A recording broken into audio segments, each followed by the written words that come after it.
Column chromatography, तो ये बताते हैं। अच्छा देखा, आपने देखा होगा बहुत साल पहले की लैंटेन होती थी जो लिक्विड से चलती थी, ऑयल से। हाँ, केरोसिन ऑयल से, मिट्टी का तेल बोलते हैं इसको। उसमें क्या होता था, उसके अंदर एक कपड़े की बत्ती होती थी, वो तेल के अंदर डिप होती थी। तो तेल के अंदर जब डिप रहेगी तो ऑयल क्या है, उसके ऊपर चढ़ने लगता है। तो ऑयल ऊपर चढ़ेगा तो वो कैसे चढ़ेगा, कैपिलरी एक्शन फोर्स और सरफेस टेंशन से। कैपिलरी एक्शन फोर्स और सरफेस टेंशन, और जैसे ही ऊपर आएगा तो वहाँ पे हम आग लगा देंगे और जलने लगेगी, तो ऑयल नीचे से ऊपर की तरफ जाएगा।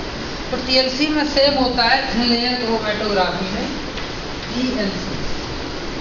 उसमें क्या करते हैं, कांच की प्लेट लेते हैं, आप देखते हैं जिसकी स्लाइड, जो आप ब्लड टेस्ट होता था पहले डॉक्टर जो करते थे सैंपल ब्लड टेस्ट, तो स्लाइड लेते हैं। उस स्लाइड में क्या करते हैं, इस स्लाइड को सिलिका जेल से लेप करा देते हैं। इसको गिलास की होती है, इसमें सिलिका जेल होता है, आपका आता है कॉमर्शियल। तो दो प्रकार के आते हैं, एक यूवी आता है, एक आपका जनरल आता है। तो हम क्या करते हैं कि सिलिका जेल को वाटर में हम डिजॉल्व कर लेते हैं, उसको घोल लेते हैं। घोलने के बाद उसकी क्या कर देते हैं, इस कांच की प्लेट पे लेयर बना देते हैं। वो लेयर किस लिए बनाते हैं, कोई capillary portion, capillary action force है जिससे नीचे से सॉल्वेंट ऊपर की तरफ मूव करने लगे। केवल कांच की प्लेट होगी तो कभी मूव नहीं करेगा, तो सिलिका रहेगा तो मूवमेंट होने लगेगा। तो यहाँ पे सिलिका लगा देते हैं। फिर क्या होता है, देखते हैं कि एक तो आप रेफरेंस रखेंगे और एक आपका मिक्सचर। जैसे मान लीजिए आपको नॉन पता है, तो नॉन आपके दो कंपाउंड का मिक्सचर आपको पता है। जैसे आपने एक अमीनो एसिड प्रोलीन ले लिया, एक आपने ग्लाइसिन ले लिया, ठीक है, दोनों को क्या कर दिया, आपस में मिक्स कर दिया, तो ये आपका मिक्सचर हो गया। ठीक, तो एक मिक्सचर का यहाँ पे पॉइंट लगा देंगे, कैपिलरी, एक छोटी कैपिलरी लेते हैं जिससे बॉइलिंग पॉइंट निकालते हैं, उसको मिक्सचर में डिप कर देंगे और यहाँ पे लगा देंगे। तो क्या होगा, ये यहाँ पे पॉइंट लग जाएगा और सॉल्वेंट रहता है इसमें कैसा, जिसका बॉइलिंग पॉइंट लो हो। ऐसे सॉल्वेंट को यूज करते हैं जिसका बॉइलिंग पॉइंट, तो जैसे ही पॉइंट लगाएंगे तो कंपाउंड वहीं रह जाएगा और सॉल्वेंट क्या हो जाएगा, इमीडिएटली इवापोरेट हो जाएगा। तो सॉल्वेंट कौन से यूज कर सकते हैं, जिनका वाटर से कम बॉइलिंग पॉइंट हो, जैसे इथेनॉल हुआ, इथाइल एसीटेट हुआ, क्लोरोफॉर्म हुआ, इन सब के बॉइलिंग पॉइंट रूम टेम्परेचर पे इवापोरेट हो जाते हैं इमीडिएटली। तो उस सॉल्वेंट में हम मिक्सचर बनाते हैं, और ऐसा सॉल्वेंट होना चाहिए कि जिसमें वो मिक्सचर या कंपाउंड जिसको हम आइडेंटिफाई कर रहे हैं, दैट शुड बी सॉल्युबल, उसमें क्या हो, इनसॉल्युबल ना हो, सॉल्युबल हो। तो यहाँ पे हमने एक पॉइंट लगा दिया मिक्सचर का, क्या लगा दिया, मिक्सचर। अब आपको नॉन पता है, दूसरे जो कंपोनेंट लगाएंगे यहाँ पे दो कैपिलरी से, और वो नॉन के लगाएंगे, एक यहाँ पे लगा दिया और एक यहाँ। तो ये मान लीजिए आपका ए कंपोनेंट है, तो ये आपका क्या होगा, तो ये दोनों कैसे नॉन, इनके हमें पता है।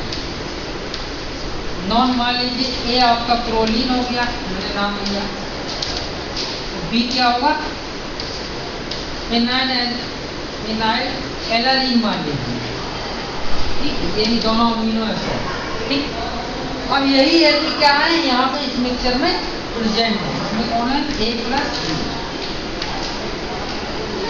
तो जो सिलिका होता है जिसका हमने लेप किया है, पॉलिश की है, वो आपका मूव नहीं कर रहा।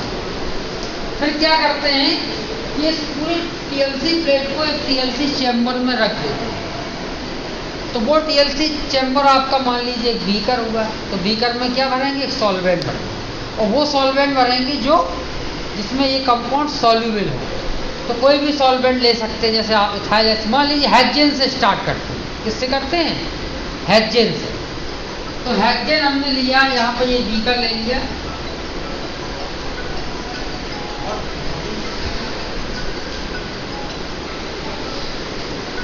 ये आपका बीकर है, बीकर नहीं बोलेंगे इसको, टीएलसी चैम्बर बोलेंगे, इसका नाम हो जाएगा, फिर बीकर ही होगा लेकिन उसका नाम बदल के तो बीकर नहीं रहेगा, इसका क्या हो जाएगा, टीएलसी चैम्बर। टीएलसी चैम्बर, ठीक है। अब इस टीएलसी चैम्बर में सॉल्वेंट हम उतना भरेंगे कि इन स्पॉट से सॉल्वेंट नीचे रहेगा, क्योंकि सॉल्वेंट से अगर वो टच कर जाएगा स्पॉट तो क्या हो जाएगा, कि सारे जो कंपाउंड होंगे वो सॉल्यूशन के, वो सॉल्वेंट के अंदर ही चले जाएंगे, नीचे ही चले जाएंगे। ठीक है, तो सॉल्वेंट हम कहाँ तक भरेंगे, इसको यहाँ तक भरेंगे। ये भर दिया हमने सॉल्वेंट, इसको बोलते हैं सॉल्वेंट। तो ये आपका हो गया सॉल्वेंट, इसको बोलेंगे सॉल्वेंट। सॉल्वेंट अभी हमने क्या लिया, हेक्सेन लिया, ये हेक्सेन ले लिया। ठीक, तो सॉल्वेंट क्या होगा, आप देखेंगे कि धीरे धीरे ऊपर चढ़ने लगेगा।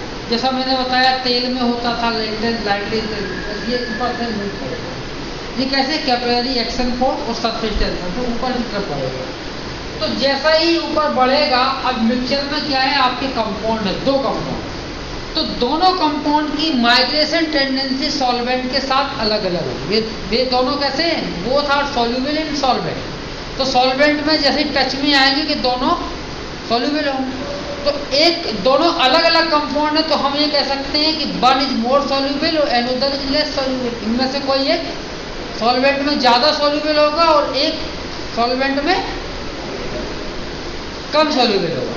तो जो ज़्यादा सॉल्युबल होगा वो सॉल्वेंट के साथ ज़्यादा मूव करेगा, और जो कम सॉल्युबल होगा वो सॉल्वेंट के साथ कम मूव करेगा। या हम ये कह सकते हैं कि जो सॉल्वेंट के साथ ज़्यादा लविंग होगा वो ज़्यादा मूव करेगा, जो सॉल्वेंट के साथ कम लविंग होगा वो कम मूव करेगा। और दूसरा ये भी हो सकता है कि जो सिलिका के साथ ज़्यादा लविंग होगा वो सॉल्वेंट के साथ कम मूव करेगा, जो सिलिका के साथ कम लविंग होगा वो सॉल्वेंट के साथ ज़्यादा मूव करेगा। दोनों बातें सेम है, बोथ आर सेम थिंग।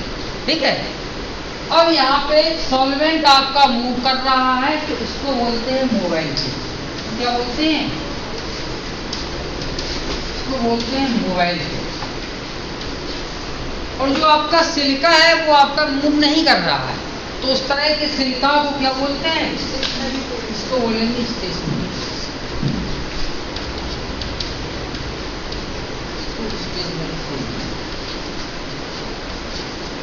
ठीक, फिर क्या हुआ, मिक्सचर भी मूव किया और ये आपके इंडिविजुअल ए भी लगे थे, ये भी मूव किया।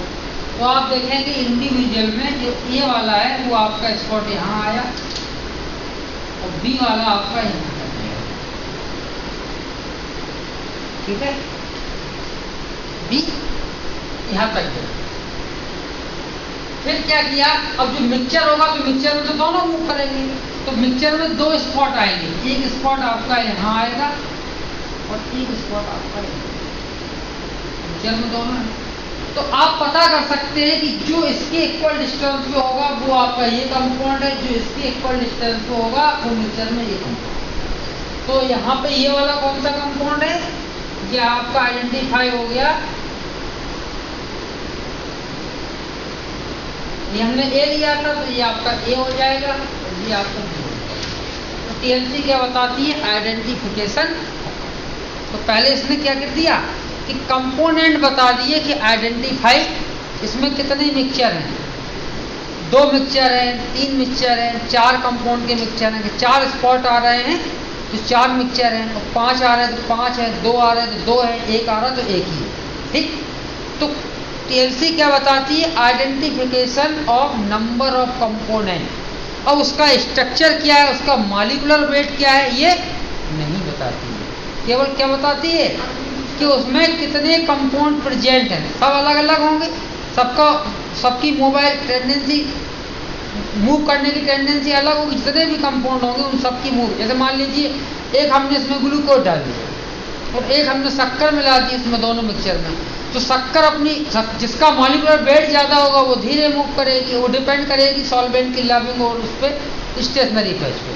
तो जितने नंबर ऑफ कंपाउंड होते हैं वो सब इसमें अलग अलग। हाँ, अब इसमें कंडीशन ये होती है कि सॉल्वेंट हम जो ऐसा यूज करेंगे, वो जो कंपाउंड हम लेंगे वो इससे रिएक्ट ना करे। ऐसा ना हो कि हमने सॉल्वेंट लिया और जो कंपोनेंट है वो उसी के साथ हेक्सेन के साथ, मोबाइल फेज के साथ रिएक्ट कर गया, या सिलिका के साथ रिएक्ट करके कोई दूसरा कंपाउंड बन गया, तो उनका आइडेंटिफिकेशन फिर टीएलसी या कॉलम से इम्पॉसिबल है, हो ही नहीं सकता। तो उसके लिए नई टेक्निक आएगी, उसके लिए जीसी और लिक्विड बहुत सी टेक्निक। तो यहाँ केवल अभी पीएलसी की बात चलेगी। अब हम देखेंगे कि यहाँ पे सॉल्वेंट हम यहाँ पे चलाएंगे। ये आपका सॉल्वेंट यहाँ तक गया, ये गया सॉल्वेंट, इसको बोलते हैं सॉल्वेंट फॉन्ट। जहां तक सॉल्वेंट जाएगा, मूव करेगा, उसको क्या बोलेंगे? Solvent font. अब यहाँ पे हम आरएफ निकालते हैं। क्या निकालते हैं? RF value. तो आरएफ वैल्यू क्या होती है? आरएफ वैल्यू होती है डिस्टेंस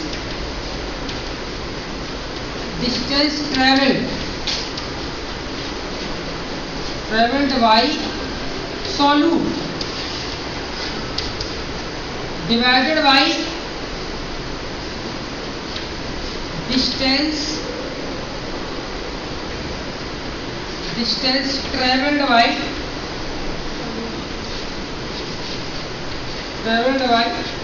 सॉल्वेंट।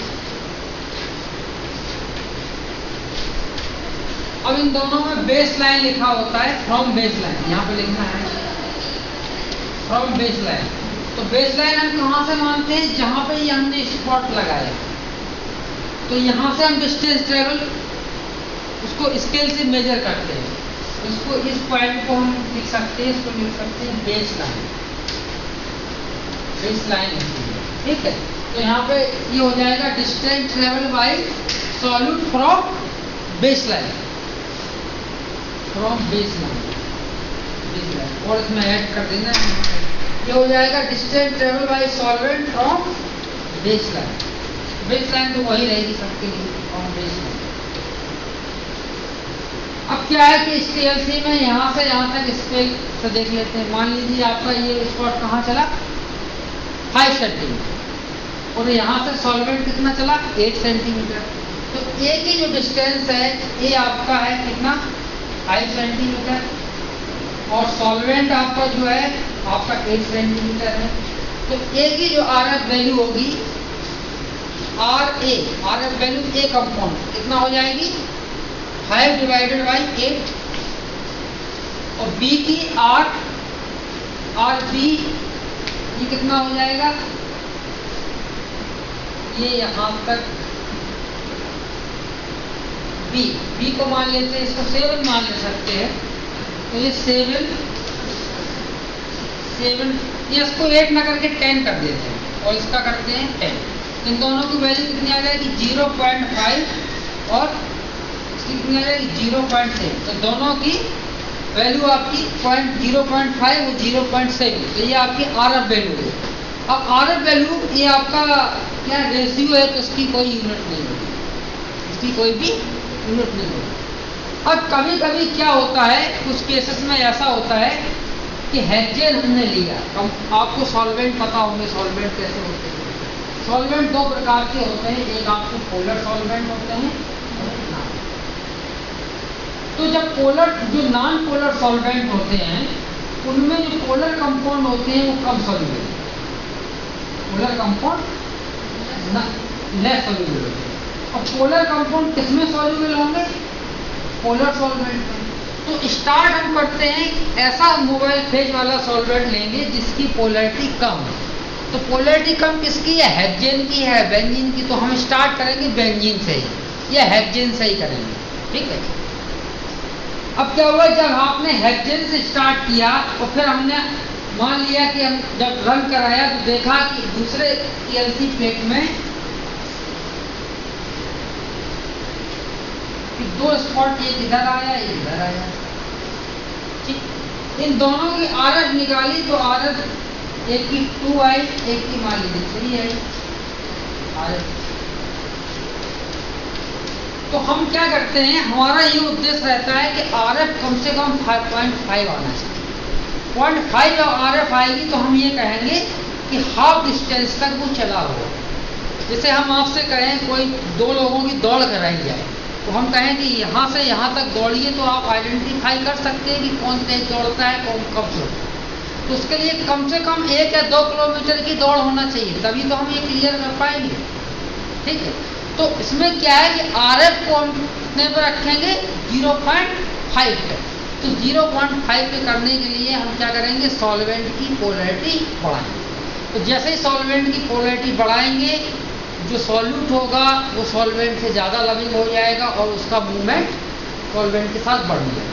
तो पोलैरिटी कैसे बढ़ाएंगे? इस सॉल्वेंट के साथ, हेक्सेन के साथ क्या कर देंगे, मान लीजिए हमने 2% मिला दिया आपका इथाइल एसीटेट। इथाइल एसीटेट क्या है? पोलर सॉल्वेंट है।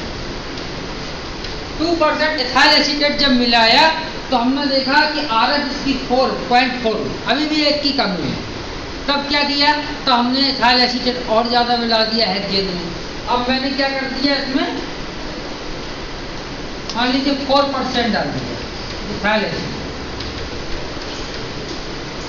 4% डालेंगे जब इथाइल एसीटेट को, तो जब देखेंगे, फिर देखेंगे क्या इसकी आरएफ वैल्यू 0.5 या 0.5 से 0.23 इस तरह से आ जाएगी, तो ये क्लियर हो जाएगा आप सही है।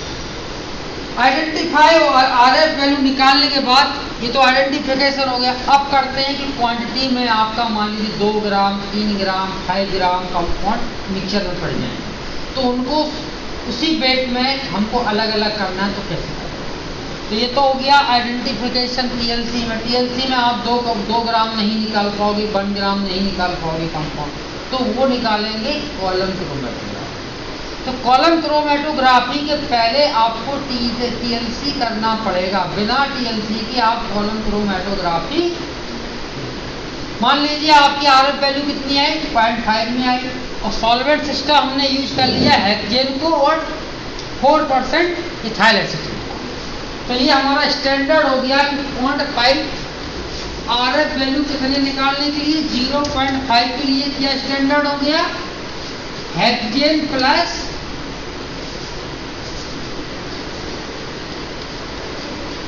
Hexane plus 4% ethyl acetate. ये आपका स्टैंडर्ड, ये आपको मैं पता कर लिया कि इतने में 0.5 हमारी आरएफ वैल्यू है।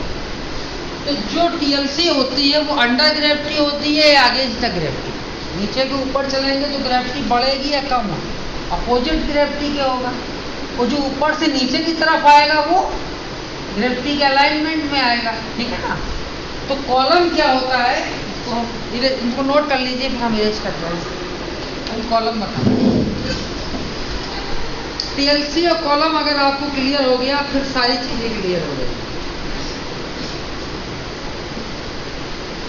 हाँ, फोटो खींच लीजिए।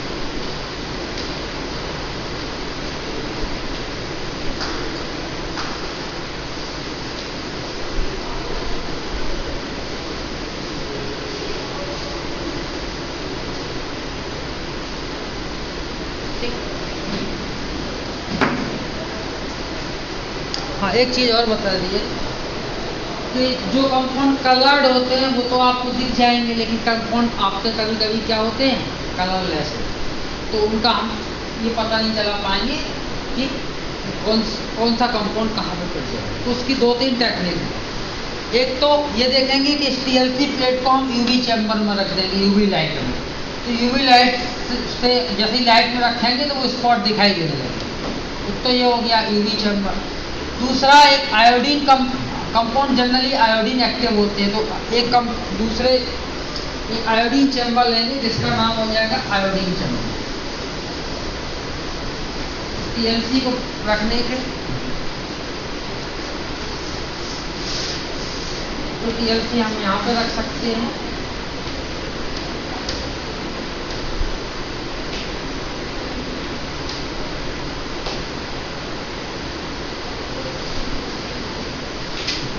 ये आपका यूवी चैम्बर हो गया। यूवी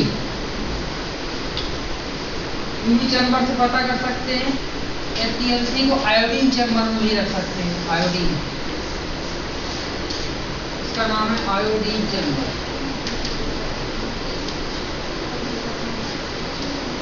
आयोडीन चैम्बर, ठीक है। तो आयोडीन चैम्बर में जैसे रखेंगे तो जहाँ पे जो कंपाउंड होगा उसका स्पॉट आ जाएगा, आयोडीन की प्रेजेंस में कलर आ जाएगा उसका। और थर्ड मेथड है कि जिस कंपाउंड का बॉइलिंग पॉइंट ज़्यादा है उसी का आइडेंटिफिकेशन एक दूसरे मेथड से किया जा सकता है, वो सबसे बेस्ट है। उसमें क्या करते हैं, थोड़ा एस्टेथोफोर्स से स्प्रे कर देते हैं और उसको हॉट प्लेट पे रख देते हैं और टेम्परेचर हाई कर देते हैं। तो जो भी कंपाउंड होगा वो बॉइलिंग नहीं होना चाहिए, वोलेटाइल नहीं होना चाहिए। कंपाउंड कैसा होना चाहिए, वोलेटाइल, नॉन वोलेटाइल होना चाहिए। जैसे ही उसको हीट करेंगे तो कंपाउंड क्या होगा, जल जाएगा। तो जलने पे वो कैसा पड़ जाएगा, काला, ब्लैक हो जाएगा ना। तो जहाँ आपको ब्लैक ब्लैक स्पॉट दिखाएं वो हमारे आइडेंटिफाई हो जाएगा। तो 3 मेथड है, एक आयोडीन मेथड, एक H2SO4 से हीट करने पे आइडेंटिफाई कर सकते हैं, और एक आयोडीन चैम्बर। तो 3 मेथड से TLC पता चल जाएगा। अब क्या होता है, कॉलम। कॉलम क्रोमेटोग्राफी में इन कंपोनेंट का सेपरेशन होगा। तो कॉलम क्रोमेटोग्राफी में क्या करते हैं, कॉलम होता है इस तरह से, ये आपका गिलास का बना होता है कॉलम।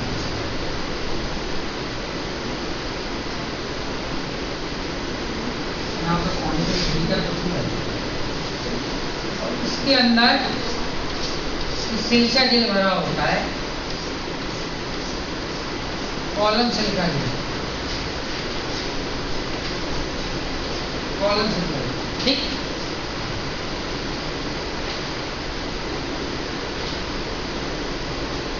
कॉलम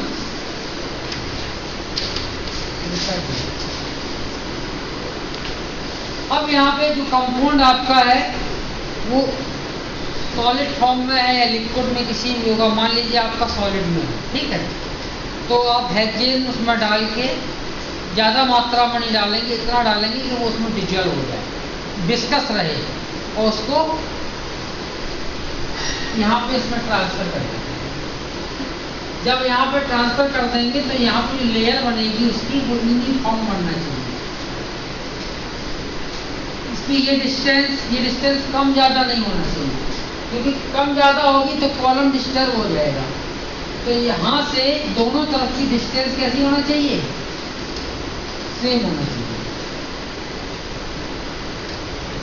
यहाँ पे हमने मिक्सचर को पैक कर दिया और इसके ऊपर लगा देते हैं कॉटन।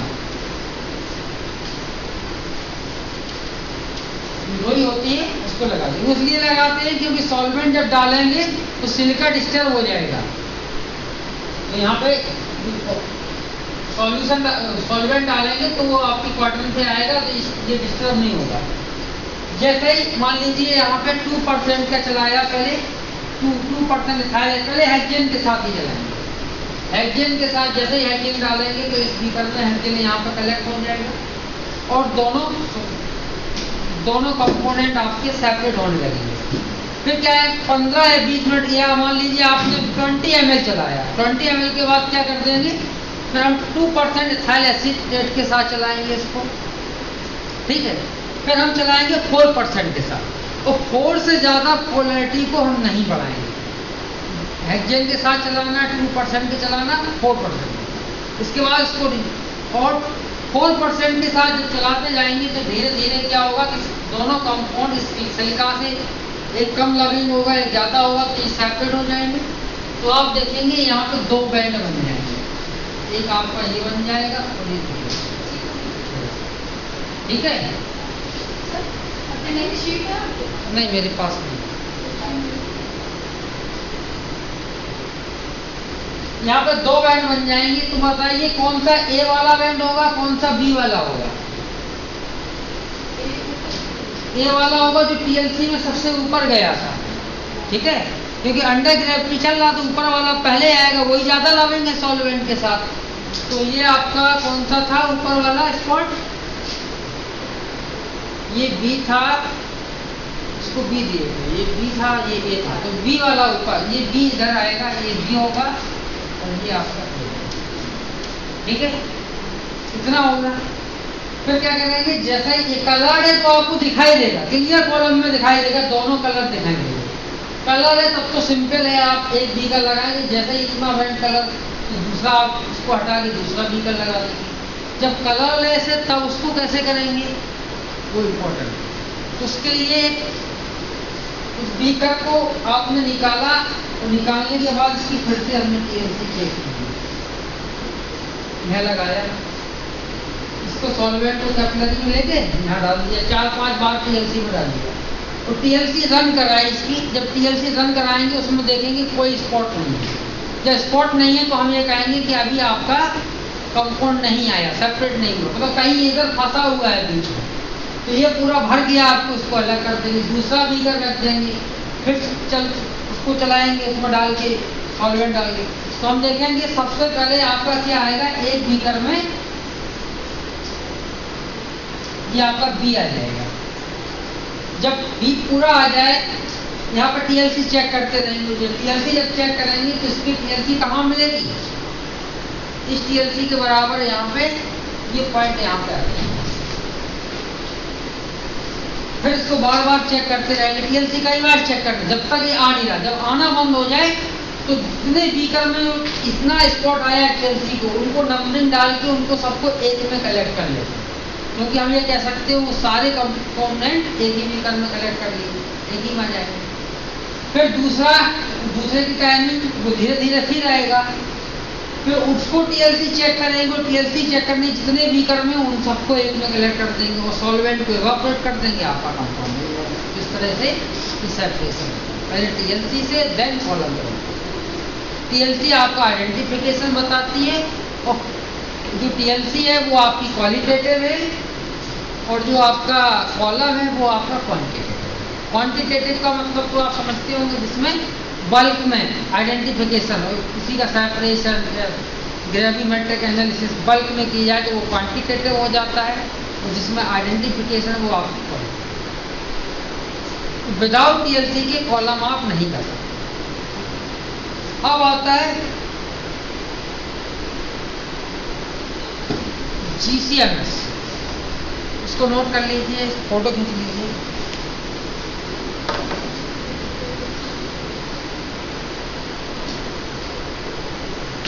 अब सारे कंपाउंड आपने अलग कर दिए, अब उनको कैसे आइडेंटिफाई कराया है। तो कंपाउंड आपके पास मिल गए, उसका हम मास ले लेंगे, मास बता देगा कि इसका मॉलिक्यूलर वेट क्या है, ठीक है। तो मॉलिक्यूलर वेट से भी, पर अभी स्ट्रक्चर पता नहीं चला कि क्या है, मैं यही बता दूँ। जीसीएमएस का होता है, जैसे टैबलेट आती है, इसका फार्मा में बहुत ज़्यादा यूज है। आजकल क्या है, कंपनी वालों ने लिख दिया कि इसमें ये कंपाउंड है, होता नहीं ये है कि नहीं। तो जो बड़े बड़े हॉस्पिटल हैं, जैसे पीजीआई है, एम्स है, वो टेस्टिंग कर लेते हैं। उनके यहाँ जीसीएमएस है, तो वो क्या करेंगे, उसको सेपरेट करता जाएगा। उसमें लिखा है रेपर में कि ये सबका पता है कि बॉइलिंग पॉइंट कितना, कितना मास नंबर, कितना मॉलिक्यूलर वेट है।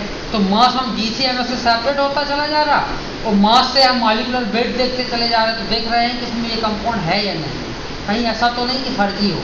तो फार्मा में इसका यूज है, और वैसे भी केमिकल फैक्ट्री कहीं भी इसका यूज है, तो टेस्टिंग में हम यूज करते हैं।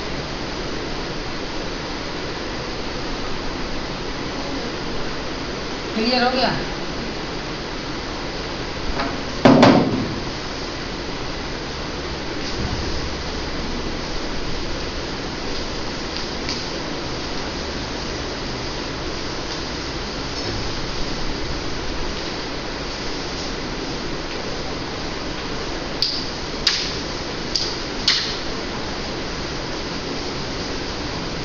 और इसका इंडस्ट्री में ये यूज होता है, मान लीजिए कोई साबुन, सोप इंडस्ट्री है, तो सोप कैसे बनाता है, सबको पता है कि ऑयल से बनता है, पाम ऑयल से बनता है। तो पाम ऑयल होता है, उससे सोप बनाते हैं।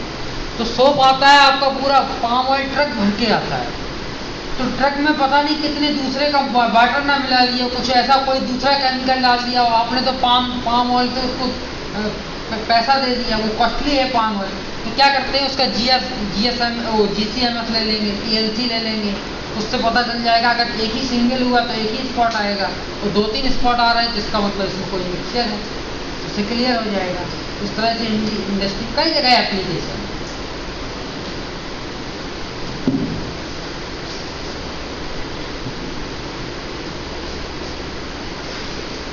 जीसीएमएस, इसको बोलते हैं gas chromatography mass spectrometry, full form. तो इसमें क्या होता है, इसमें भी 2 होती हैं, वही प्रिंसिपल चलेगा टीएलसी और कॉलम का, मोबाइल फेज और स्टेशनरी फेज, ठीक है। तो पहले हम इसका एक इंस्ट्रूमेंट बनवाते हैं, वो आप बना लीजिए।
कॉलम।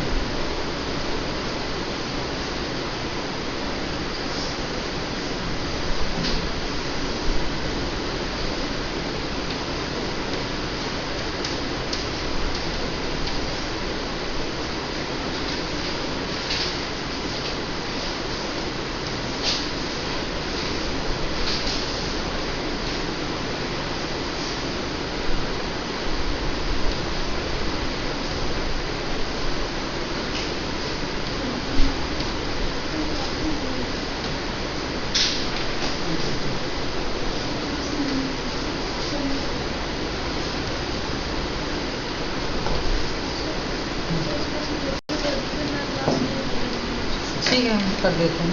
पेन लो, यहीं पे तो करना है। ठीक है ठीक है, इन लोगों से आप पूछ लेना बाद में, कॉपी ये लोग बता देंगे आपको। ये हो गई।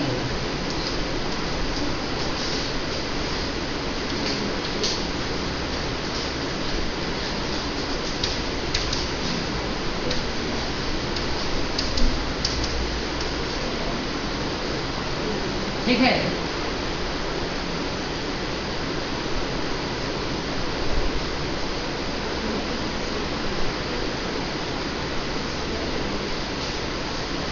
ये आपका गैस रेगुलेटर है।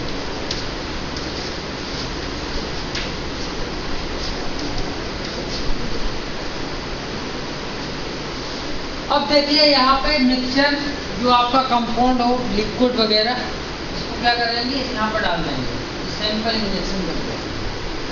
और यहाँ का टेम्परेचर कैसा होता है, टेम्परेचर बहुत हाई होता है। इसका टेम्परेचर हाई होता है। इसका टेम्परेचर कैसा होता है, हाई टेम्परेचर। अब इसमें देखिए इंपॉर्टेंट पॉइंट ये है कि यहाँ पे हम दो गैस यूज कर रहे हैं। ये कौन सी यूज कर रहे हैं, H2 गैस और हीलिंग। तो इन गैस को हमने क्यों यूज किया, अभी हमने TLC और कॉलम में बताया था कि जो आप सॉल्वेंट यूज करेंगे, सिलिका जैसा यूज करेंगे, वो ऐसा यूज करेंगे कि जिसकी रिएक्शन ना हो। अगर रिएक्शन हो जाएगी तो वो एनोदर कंपाउंड बन जाएगा, तो उसका सेपरेशन इम्पॉसिबल। तो यहाँ पे भी हमें वो गैस यूज करनी है जो रिएक्ट ना करे। तो ऐसी कौन सी गैस होती है जो रिएक्ट नहीं करती है, इनर्ट। तो इनर्ट गैस कौन कौन सी होती है, क्रिप्टॉन, हीलियम है, हाइड्रोजन है, नाइट्रोजन भी होती है, नाइट्रोजन भी रिएक्ट नहीं करती। तो इनर्ट गैस हम इसमें यूज करेंगे, पहला पॉइंट। तो आपका कौन सा हो गया, H2 और हीलियम। तो ये गैस जो हम जिसको जो माइग्रेट कर रही है, जिससे हमारा कंपाउंड मोबाइल फेज को माइग्रेट करेगा, उस तरह की गैस को या सॉल्वेंट को हमेशा हम क्या बोलेंगे, मोबाइल फेज। तो यहाँ पे गैस आपकी क्या है, मोबाइल फेज। ये मोबाइल फेज कौन सी है, H2 भी हो सकती है और हीलियम हो सकती है। ठीक है, अब आपका जो लिक्विड सैंपल है वो हमने यहाँ पे इंजेक्ट कर दिया, डाल दिया। इसका टेम्परेचर है हाई। तो जैसे ही लिक्विड हाई टेम्परेचर पर जाएगा तो वो किस में चेंज होगा, गैस में। हाई टेम्परेचर पे क्या हुआ, गैस में चेंज होगा। और जैसा ही गैस में चेंज हुआ और यहाँ से हमने गैस सप्लाई की, तो ये गैस जो आपकी इनर्ट गैस है वो इस लिक्विड की जो वेपर जो बॉइलिंग पॉइंट में गैस में चेंज हुआ, इससे क्या होगा, मिक्स हो जाएगा। मिक्स होने के बाद अब इसमें मिक्स हो गया, क्या हो गया, आपका सैंपल की जो आपकी गैस है, कंपाउंड है, वो आपके मिक्स हो गए। और आपकी मोबाइल फेज, तो 3 कंपोनेंट है। मान लीजिए इसमें 2 मिक्सचर है, तो 2 कंपाउंड मिक्स हो जाएंगे और गैस मिक्स हो जाएगी। और वो तीनों किसमें चले जाएंगे, इस कॉलम में। इसमें क्या चले जाएंगे, कॉलम में। अब कॉलम में 2 चीजें हो सकती हैं, वो होगी स्टेशनरी फेज। जैसे हमने TLC प्लेट पे पॉलिश की थी किसकी, सिलिका की, तो उसको हमने क्या बोला, स्टेशनरी। तो यहाँ पे स्टेशनरी फेज के लिए हम क्या करेंगे, एक तो इसमें हम लिक्विड भर सकते हैं, क्या भर सकते हैं, लिक्विड। और इसके अंदर क्या कर सकते हैं, सॉलिड भी भर सकते हैं। लिक्विड और सॉलिड कुछ भी भर सकते हैं। जब आपने स्टेशनरी फेज को, इन दोनों को क्या बोलेंगे, स्टेशनरी फेज। लिक्विड और सॉलिड, इन दोनों को स्टेशनरी फेज बोलेंगे।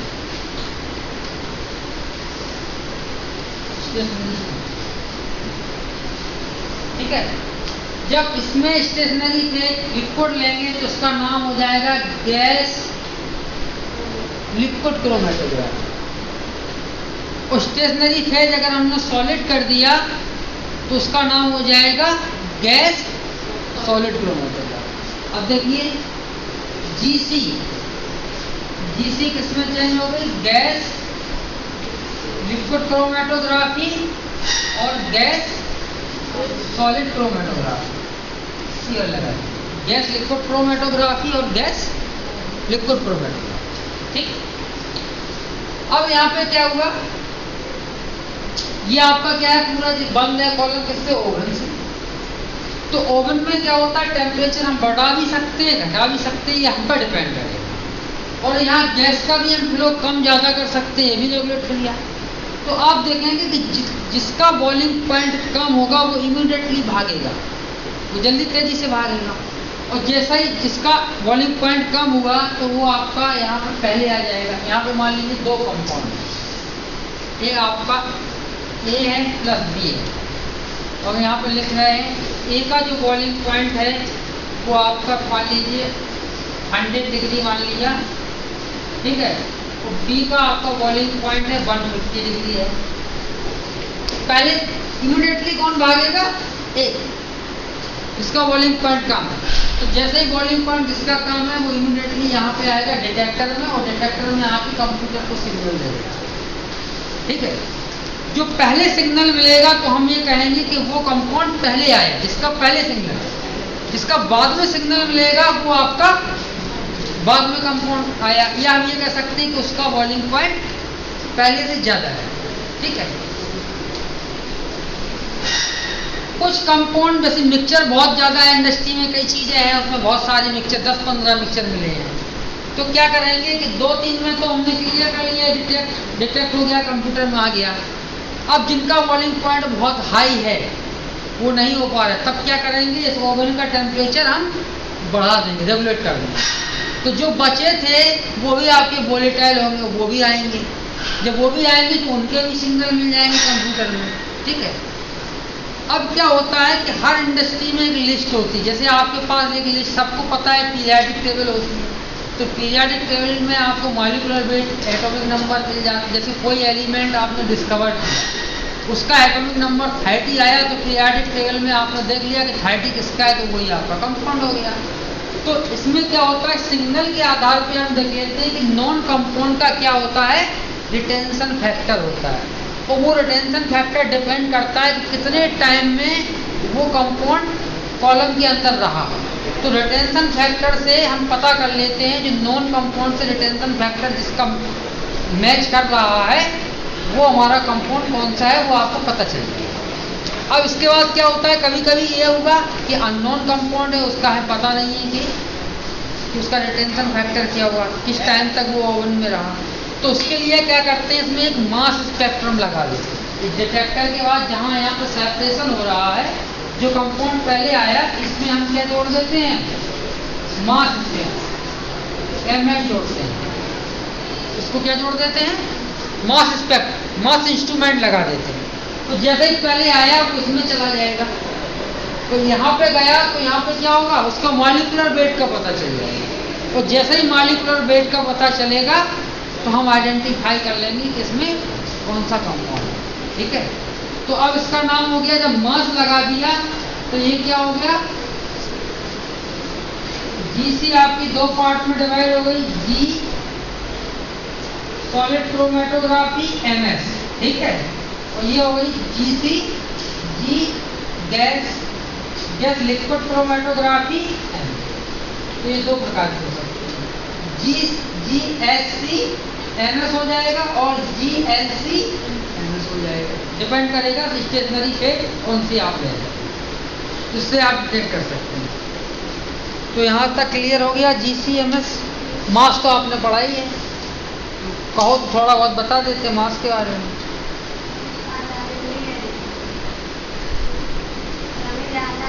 जाना है तो आपकी ये दोनों टेक्निक जो मैंने कहा था पढ़ा दिया। मास